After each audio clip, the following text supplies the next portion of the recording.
വന്നിട്ട് നമുക്ക് ഭർത്താവിൽ നിന്ന് അയാൾ നോക്കിയില്ലെങ്കിൽ, അതായത് പിതാവ് നോക്കിയില്ലെങ്കിൽ അങ്ങനെ ആവശ്യപ്പെടും. ഇതെല്ലാം കോടതിയാണ് തീരുമാനിക്കേണ്ടത് സഫീഷ്യൻ്റ് ആയിട്ട് കൊടുക്കേണ്ടതുണ്ടോ ഇല്ലേ എന്നുള്ളത്. അതും അവരുടെ വരുമാനം നോക്കിയതിന് ശേഷമാണ് ചെയ്യുന്നത്. അപ്പം ഭർത്താവിൻ്റെ സ്വത്തുക്കൾക്ക് മുഴുവൻ ഭാര്യയായി എന്ന് വിചാരിച്ചിട്ട് നമുക്ക് അവകാശം കിട്ടുന്നില്ല. അതേപോലെ കല്യാണം കഴിക്കാൻ ആഗ്രഹിക്കുന്ന പെൺകുട്ടികളാവട്ടെ, കല്യാണം കഴിപ്പിച്ച് വിടാൻ ആഗ്രഹിക്കുന്ന മാതാപിതാക്കളാവട്ടെ, ഭർത്താവ് അല്ലെങ്കിൽ ആൺകുട്ടികളുടെ സ്വത്ത് കണ്ട് അത് നിങ്ങളുടെ മകൾക്ക് കിട്ടും എന്ന് വിചാരിച്ചിട്ട് ഒരിക്കലും നിങ്ങൾ വിവാഹം കഴിക്കരുത്.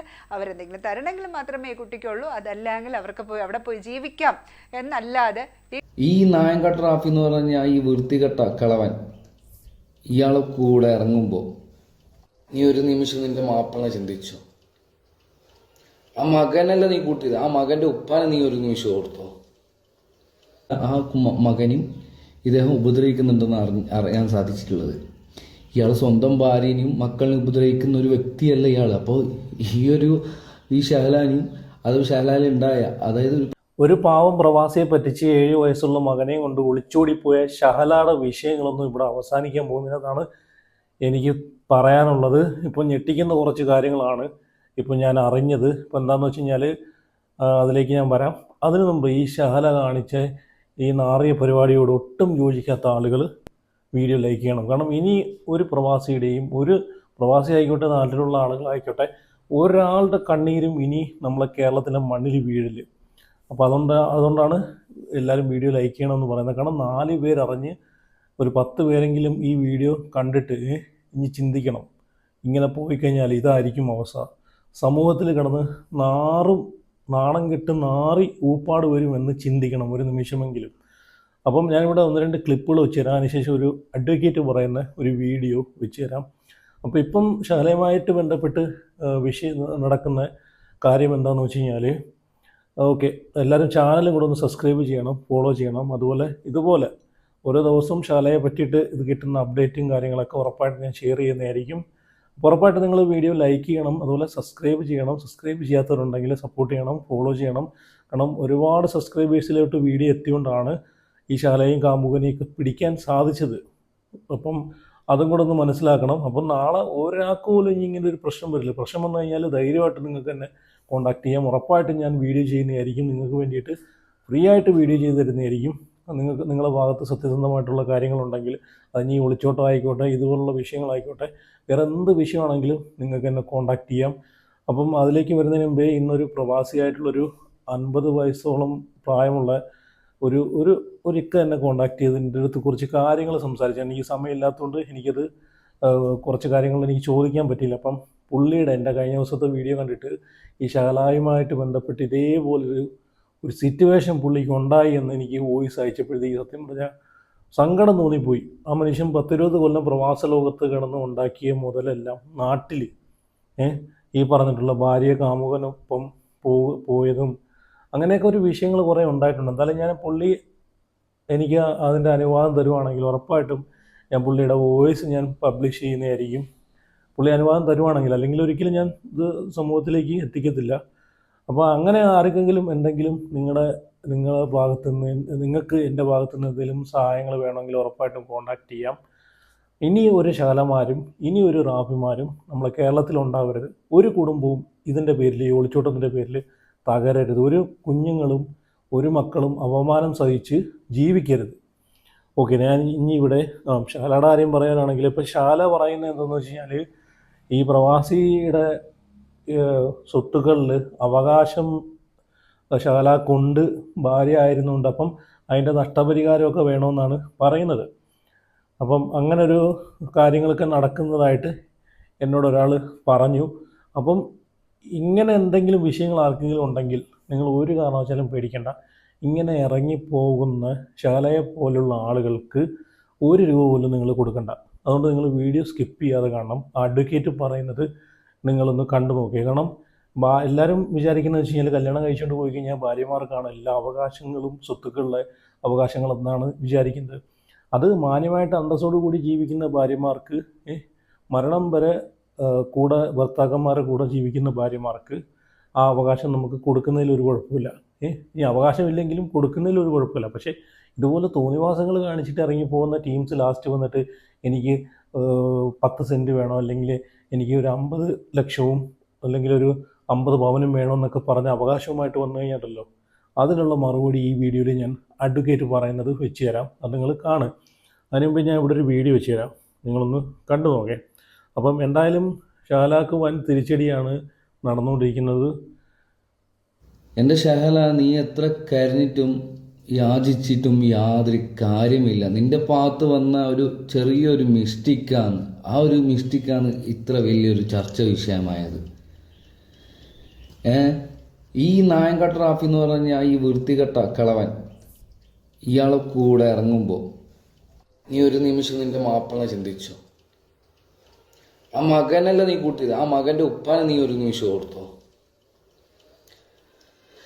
അയാൾ ബ്ലാക്ക് മെയിൽ ചെയ്യുന്ന സമയത്ത് നിനക്ക് നിന്റെ വീട്ടുകാരോടോ അല്ലെങ്കിൽ നിന്റെ മാപ്പിളിൻ്റെ വീട്ടുകാരോടോ മാപ്പിളോട് പറയാൻ ധൈര്യമില്ലെങ്കിൽ എനിക്ക് നിന്റെ വീട്ടുകാരോട് മാപ്പിളുടെ വീട്ടുകാരോട് പറഞ്ഞിട്ടുണ്ടെങ്കിൽ ഇപ്പോൾ ഈ ഒരു വൃത്തികെട്ടവൻ്റെ കൂടെ ഇറങ്ങിപ്പോണ്ട ഒരു ഗതി നിനക്ക് വരട്ടെ എന്ന് എൻ്റെ ഷാല. ഇയാളെ കുറിച്ച് അറിഞ്ഞപ്പോൾ ഇയാളൊരു വൃത്തികെട്ട ആളാണെന്ന് അറിയാൻ പറ്റിയത്. തമിഴ്നാട്ടിൽ നിന്ന് ഒരു പെണ്ണിനെ പ്രഗ്നൻ്റ് ആക്കി അവിടെ നിന്ന് കടന്നു കളഞ്ഞു. അതോ നാട്ടിൽ നിന്ന് ഒരു പെണ്ണിനെ 17 വയസ്സുള്ളൊരു പ്രായപൂർത്തിയാവാത്തൊരു പെണ്ണിനെ പീഡിപ്പിക്കാൻ ശ്രമിച്ചതിൻ്റെ പേരിൽ ആ നാട്ടുകാർ പഞ്ഞിക്കിട്ട്, പിന്നെ ഇയാളെ സ്വന്തം ഭാര്യ എന്ന് പറഞ്ഞ ആ ഒരു പാവം സ്ത്രീയെ അതിക്രൂരമായി മർദ്ദിക്കുന്ന ആളെ കൂടെയല്ല നീ ഇറങ്ങിപ്പോയി. ആ ഒരു ഇങ്ങനത്തെ ഒരു വൃത്തികെട്ട കളവൻ്റെ കൂടെ എങ്ങനെ? അതുകൊണ്ട് നീ അനുഭവിച്ച് കൂടി ഒരാഴ്ച നല്ല രീതിയിൽ ഉണ്ടായിട്ടുണ്ടാവും. അത് കഴിഞ്ഞപ്പോൾ നിന്നെ മർദ്ദിക്കാൻ തുടങ്ങിയിട്ടുണ്ടാവും. നിന്നെയും മകൻ ഈ പറഞ്ഞ ഷഹലാനെയും ഷഹലാൻ്റെ മകനെയും ഇയാൾ മർദ്ദിച്ചെന്ന് അറിയാൻ പറ്റി. ഇവർ വാളയാറിൽ നിന്ന് കണ്ടു കിട്ടി. ഇവർ തിരിച്ചറിഞ്ഞ സമയത്ത് പോലും ഇയാൾ ഈ ഷഹലാനെയും കൂടെയുള്ള ആ മകനെയും ഇദ്ദേഹം ഉപദ്രവിക്കുന്നുണ്ടെന്ന് അറിയാൻ സാധിച്ചിട്ടുള്ളത്. ഇയാൾ സ്വന്തം ഭാര്യനെയും മക്കളിനെ ഉപദ്രവിക്കുന്ന ഒരു വ്യക്തിയല്ല ഇയാൾ. അപ്പോൾ ഈ ഷഹലാനെയും അത് ഷഹലാലുണ്ടായ, അതായത് ഒരു പ്രവാസിയിലുണ്ടായ ഒരു മകനെയും ഇയാൾ ഉപദ്രവിക്കില്ല. ഇയാളെ സ്വന്തം ചോരയൊന്നും അല്ലല്ലോ. അപ്പോൾ എനിക്കൊന്നേ പറയാനുള്ളൂ, ഇതേപോലെ ഇറങ്ങി തിരിച്ച് ഒരുപാട് പ്രവാസികൾ ഭാര്യമാർ ഇന്നും പെരുവയിലാണ്. അതോ വിശ്വാസവഞ്ചന കാട്ടിയതിൻ്റെ പേരിൽ തെറ്റ് പറ്റിപ്പോവും അപ്പോഴത്തെ സാഹചര്യത്തിൽ. അത് തിരുത്തി. പക്ഷെ ഇനി ഏതായാലും നിന്റെ ഭർത്താവ് സ്വീകരിച്ചാൽ നിന്റെ ഭാഗ്യം. എന്തായാലും ഇതേപോലുള്ള നായൻ്റെ മക്കളെ ഗണിയിലൊന്നും വീഴരുത്, മനസ്സിലായല്ലോ? പോകുന്നത് ജീവിതമാണ്, പ്രത്യേകിച്ച് കല്യാണം കഴിച്ച പ്രവാസികളുടെ ഭാര്യമാർക്ക്. അങ്ങനെ എത്രയോ പെണ്ണിൻ്റെ ജീവിതമാണ് വയ്യാതരായിട്ടുള്ളത്. ചില ഭർത്താക്കന്മാർ ക്ഷമിക്കും, എല്ലാവരും ഒരേപോലെ ആയതല്ല. ചില ഭർത്താക്കന്മാർ ക്ഷമിക്കും, തെറ്റിപ്പറ്റിപ്പോയതാണല്ലോ, അത് ക്ഷമിച്ചു വിടുന്ന ആൾക്കാരുണ്ട്, മനസ്സിലായല്ല? അപ്പോൾ ഇത്ര മാത്രമേ എനിക്ക് പറയാനുള്ളൂ. ഇനിയെങ്കിലും ശ്രദ്ധിക്കുക.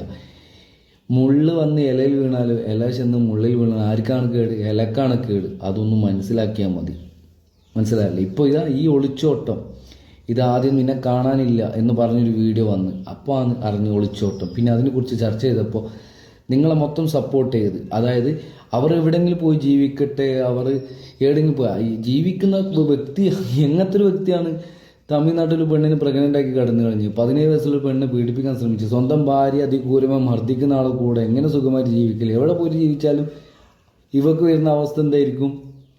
ഇയാളുടെ ക്രൂരമായിട്ടുള്ള മർദ്ദനവും പീഡനങ്ങളും മാത്രമേ ഉണ്ടാവൂ. എന്തായാലും ഇനിയെങ്കിലും മനസ്സിലാക്കാം ഷാന. ഓക്കെ, ജീവിതം നല്ല രീതിയിൽ തന്നെ പോട്ടെ. എന്തായാലും പഠിച്ചോട് പ്രാർത്ഥിക്കുക, നല്ലൊരു ജീവിതം. അതാണ് ഏതൊരു മനുഷ്യനും വേണ്ടത്. എന്തല്ലേ ഇതൊക്കെ ഇങ്ങനെ ഒരു ഇതുമില്ലാതെ, ഒരു അന്തം കുന്തവും ഇല്ലാതെ ഇറങ്ങിപ്പോകുന്ന ഇത് ശാലായ പോലുള്ള സ്ത്രീകൾക്കൊരു പാഠമാണ്. നിങ്ങൾ ഇറങ്ങിപ്പോകുന്ന അവന്മാർ എങ്ങനെയുള്ളവന്മാരാണോ? 3, 4, 5 കെട്ടിയ അവന്മാരാണോ? അവിടെ ഇവിടെ എല്ലാം ഓടി നടന്ന് മക്കളുണ്ടാക്കിയിട്ടേക്കുന്ന അവന്മാരാണോ? തമിഴ്നാട്ടിൽ വരെ എനിക്ക് ഭാര്യയും കുഞ്ഞുങ്ങളും ഉണ്ടെന്നാണ് പറയുന്നത്. ഈ ശാലയുടെ കാമുകന്.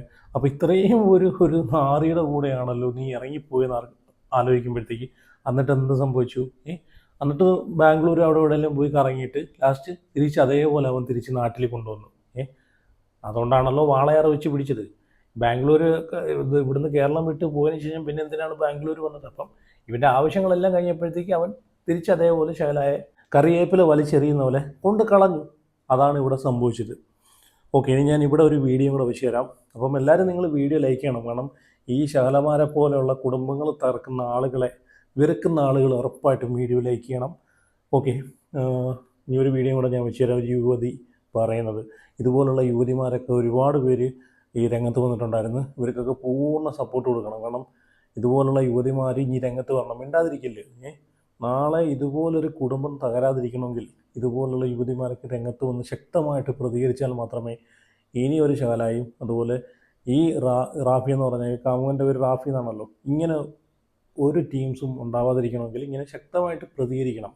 വിഷമവുമില്ല, സ്ത്രീ അത് അനുഭവിക്കേണ്ടത് തന്നെയാണ്. ഇപ്പോൾ അവർക്ക് ഭർത്താവില്ല, കുട്ടിയാണെങ്കിൽ ഭർത്താവിൻ്റെ കൂട്ടത്തിൽ പോയി.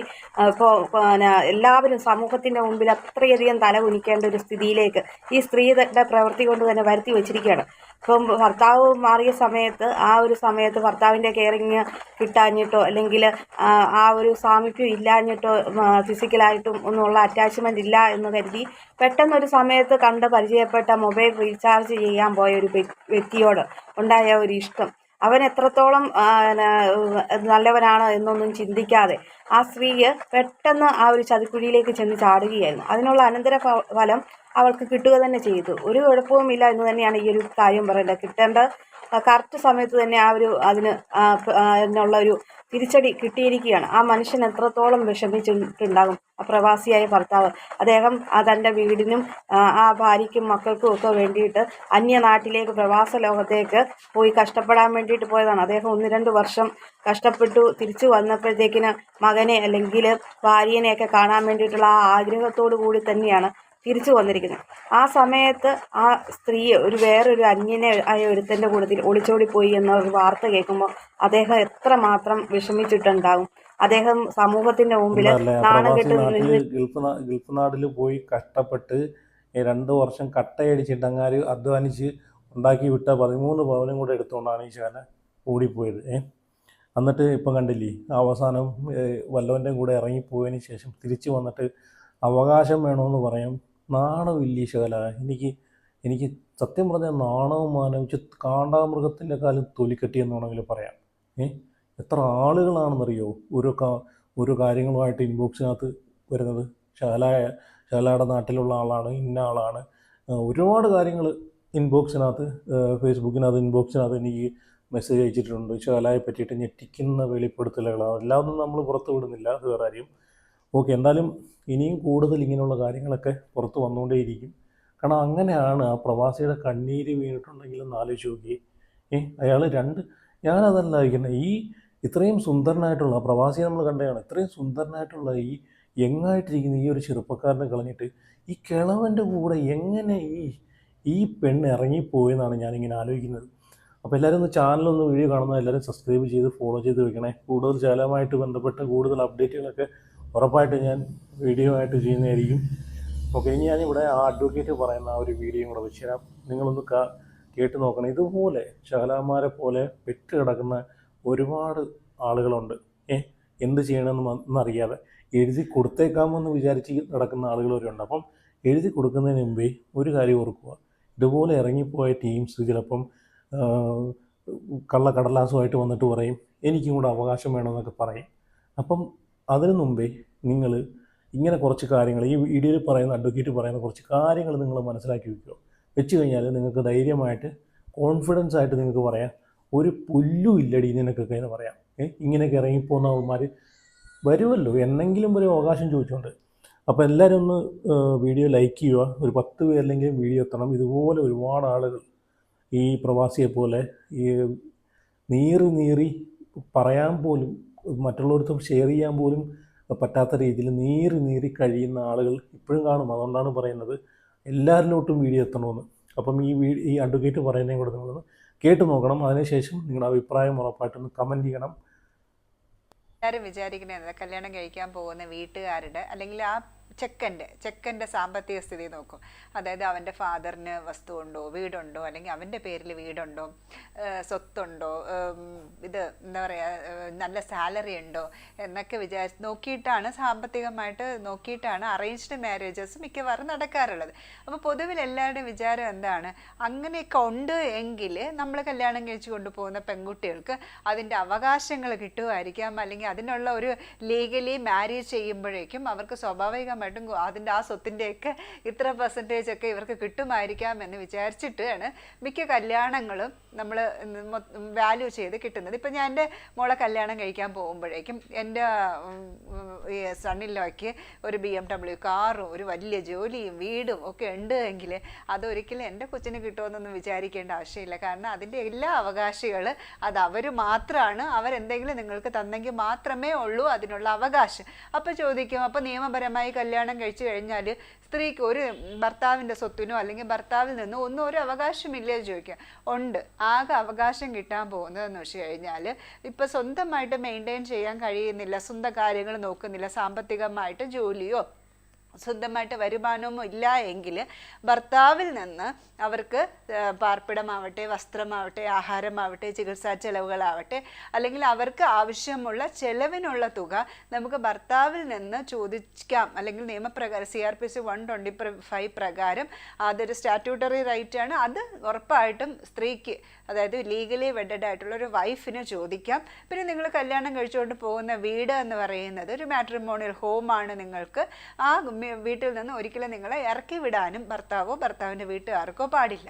അതിനർത്ഥം നിങ്ങൾ കല്യാണം കഴിഞ്ഞ് പോകുമ്പം ഭർത്താവിനൊരു 10 ഏക്കർ സ്വത്തുണ്ട്, 10 ഏക്കർ സ്ഥലമുണ്ട് എങ്കിൽ അതിൻ്റെ 1/2 അവകാശം ഭാര്യയായ നിങ്ങൾക്ക് കിട്ടും എന്നൊക്കെ വിചാരിക്കുന്നത് മഹാമണ്ഡത്തനമാണ്. ആ 10 ഏക്കർ സ്വത്തിനുള്ള അവകാശി എന്ന് പറയുന്നത് ഭർത്താവ് മാത്രമാണ്. അതേപോലെ ഭർത്താവിൻ്റെ വീട്ടുകാർക്ക് അവൻ്റെ പാരൻസിന് എന്തെങ്കിലും സ്വത്തും കാര്യങ്ങളും ഉണ്ട് എങ്കിൽ അതിനുള്ള പൂർണ്ണമായ അവകാശികൾ അവർ തന്നെയാണ്. അവരെന്തെങ്കിലും നിങ്ങൾക്ക് തരുവാണെങ്കിൽ മാത്രമേ അത് നിങ്ങൾക്ക് അവകാശമുള്ളൂ. അതുപോലെ നിങ്ങൾക്ക് കിട്ടുന്ന സ്വർണത്തിനോ അല്ലെങ്കിൽ നിങ്ങൾക്ക് കിട്ടുന്ന വീട്ടിൽ നിന്ന് കിട്ടുന്ന പാരിതോഷികത്തിൻ്റെയോ അവകാശികൾ എന്ന് പറയുന്നത് അത് നിങ്ങളാണ്. അത് നമ്മൾ എന്താണെന്ന് പറയും, കല്യാണം കഴിഞ്ഞതോടുകൂടെ ഭർത്താവിനും ഭാര്യയ്ക്കും വരുന്ന അവകാശങ്ങളെ സംബന്ധിക്കുന്ന കാര്യങ്ങൾ വരുന്നത് ഒരാളുടെ മരണശേഷം. ഇപ്പം എങ്ങനെയെന്ന് പറഞ്ഞു കഴിഞ്ഞാൽ ഭർത്താവിന് ഒരു 10 സെൻറ്റ് സ്ഥലമുണ്ട് എന്ന് വെച്ചോളൂ. അത് അയാൾ വിലയാധാരം മേടിച്ച് അയാൾ കഷ്ടപ്പെട്ടുണ്ടാക്കിയ 10 സെൻറ്റ് സ്ഥലമാണ്. അയാൾ ജീവനോടെ ഇരിക്കുന്ന സമയത്ത് നമുക്ക് അയാളിൽ നിന്ന് ചോദിക്കാൻ പറ്റുന്നതെന്ന് വെച്ച് കഴിഞ്ഞാൽ താമസിക്കാനുള്ളൊരു സൗകര്യം ചോദിക്കുക ആ വീട്ടിൽ. അതേപോലെ അയാളിൽ നിന്ന് സാമ്പത്തികമായിട്ട് ചിലവിനുള്ള തുകയും ചോദിക്കാം. കുട്ടികൾക്കും ചോദിക്കാം, 18 വയസ്സ് വരെ ഭാര്യയ്ക്കും ചോദിക്കാം. അതല്ലാതെ ആ 10 സെൻറ്റ് സ്ഥലത്തിൻ്റെ മേലിൽ എനിക്ക് ഭാര്യ എന്നുള്ള രീതിയിൽ അവകാശം ചോദിക്കാൻ പറ്റില്ല. ചോദിക്കാം എപ്പോഴെന്ന് വെച്ച് കഴിഞ്ഞാൽ അയാൾ ആർക്കും വില്ല് എഴുതുകയോ അല്ലെങ്കിൽ വിൽക്കുകയോ ഒരു പ്രമാണം ഒരു ആധാരമോ ജനിപ്പിക്കാതെ അയാൾ മരിച്ചുപോയെങ്കിൽ ഉറപ്പായിട്ടും ആ സ്വത്തിൽ ഭാര്യയ്ക്ക് അവകാശം വരും, മക്കൾക്കും അവകാശം വരും. ലീഗലി വെഡഡ് വൈഫിന് മാത്രമായിരിക്കും അങ്ങനെ ഡിസീസ്ഡ് ആയിട്ടുള്ള പേഴ്സൺസ്, മരിച്ചുപോയ ആളുടെ സ്വത്തിന് അവകാശം വരുന്നത്. അതല്ലാതെ ജീവനോടെ ഇരിക്കുന്ന സമയത്ത് അയാൾക്ക് എപ്പോൾ വേണമെങ്കിൽ അത് സ്വന്തം ആവശ്യങ്ങൾക്ക് വിൽക്കുകയോ അല്ലെങ്കിൽ ട്രാൻസ്ഫർ ചെയ്യുകയോ വേറെ ആർക്കെങ്കിലും കൊടുക്കുകയോ ഒക്കെ ചെയ്യുക. അതിനൊന്നും ഭാര്യയാണ് ഞാൻ ഭാര്യയാണ് എന്ന് പറഞ്ഞിട്ട് എന്നെ തടയാനോ ഒന്നും പറ്റില്ല. അതിന് വേണ്ടിയിട്ട് നമുക്ക് നിയമപരമായിട്ട് പോയിട്ട് ഞാൻ ഇയാളുടെ ഭാര്യയാണ്, ഇയാളുടെ 10 സെൻറ്റ് സ്ഥലത്തിന് മേലെ എനിക്കൊരു അവകാശമുണ്ട്, അത് കാരണം അത് തടയണം എന്ന് പറയാനൊന്നും നമുക്ക് കോടതിയിൽ പോവില്ല. ആകെ ഭാര്യയ്ക്ക് അവകാശപ്പെടാൻ പറ്റുന്നത് നമുക്ക് ചെലവിന് ചോദിക്കുക. ഈ ചെലവിന് എന്ന് പറയുന്നത് അയാളുടെ ജീവിത സാഹചര്യം, ജീവിത നിലവാരം അനുസരിച്ചിട്ടാണ് നമുക്ക് ചെലവിന് ചോദിക്കാൻ പറ്റുന്നത്. അതായത് ഒരു കൂലിവേല ചെയ്യുന്ന ഒരാളുടെ അടുത്ത് പോയിട്ട് ഒരു വലിയൊരു എമൗണ്ട് ഒന്നും നമുക്ക് ചെലവിന് ചോദിക്കാൻ പറ്റില്ല.